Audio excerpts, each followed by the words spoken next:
Ugh, scientists. You can always rely on them to screw things up. Like when they're telling us that drinking alcohol or not drinking alcohol is good, bad, indifferent for you. Delete as applicable. That's how Axiom Verge starts though, when our hero, Trace, gets all Gordon Freeman with a test chamber and sort of kills himself. Or doesn't. I'm not actually too sure. As you'll be able to tell from the screenshots, Axiom Verge is a Metroidvania game reminiscent of, well, Metroid on the NES, where you advance in a linear fashion but gain abilities and weapons that allow you to do more exploration and reach areas that you were unable to do in the past. It's all simple, clean, wholesome fun, but the first few areas are deceptively easy to complete along with their boss battles. Barely an hour into Axiom Verge and you'll start coming across enemies that require deft fingers to defeat, especially as Trace is only able to take a few hits in the beginning.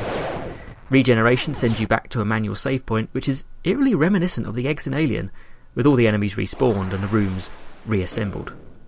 The pipes that connect each room aren't the only form of travel, and pretty soon you'll acquire a laser drill enabling you to delve through rock to reach more rooms and hidden spaces.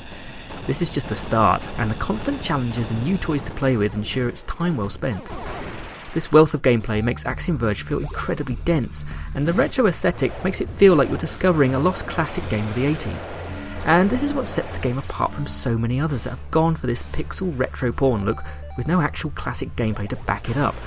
There is a satisfaction here in exploring the world and revealing the map along with its secrets, in a way few modern games can.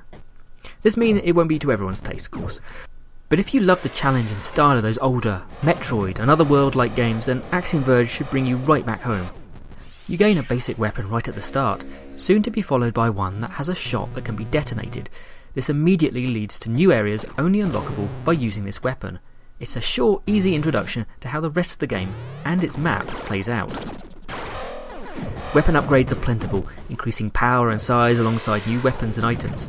To its credit, Axiom Verge doesn't put all its eggs in one combat basket, as there is a fair amount of exploration to do as well. You can comb over each room you're in to try and reveal its secrets, or try and blaze as far ahead as possible to gain new weapons and upgrades. Most of the time it's a case of balancing both, as you'll need new tools to unlock older puzzles. The platforming controls are robust and responsive, although combat isn't quite up to the same standard. Some of my issues come down to the awkward nature of diagonally aiming, something that can only be done while moving. In fact, the whole dynamic of jumping and shooting feels a little awkward at times, and when you're facing a complex boss that you have to memorise firing patterns for, it can be very frustrating. Sure, a lot of that may be my own ineptitude, but it feels like the controls aren't doing what I want in these instances, rather than it being a problem with me. Aside from this issue, it's a joy to play. Joining the likes of Spelunky and The Binding of Isaac as the game I keep in one corner of my screen when I really should be working. The homage to that classic era, combined with its compelling gameplay, make this one of those games that, if you grew up in that era, you'd be a fool to miss out on. And if you're new to the genre, I really can't think of a better entry. 8 out of 10. Please keep it here at GameWatcher.com for all the latest news, reviews and previews of PC games. You can also subscribe to our YouTube channel and Twitter account to make sure you don't miss a thing. Thanks for watching.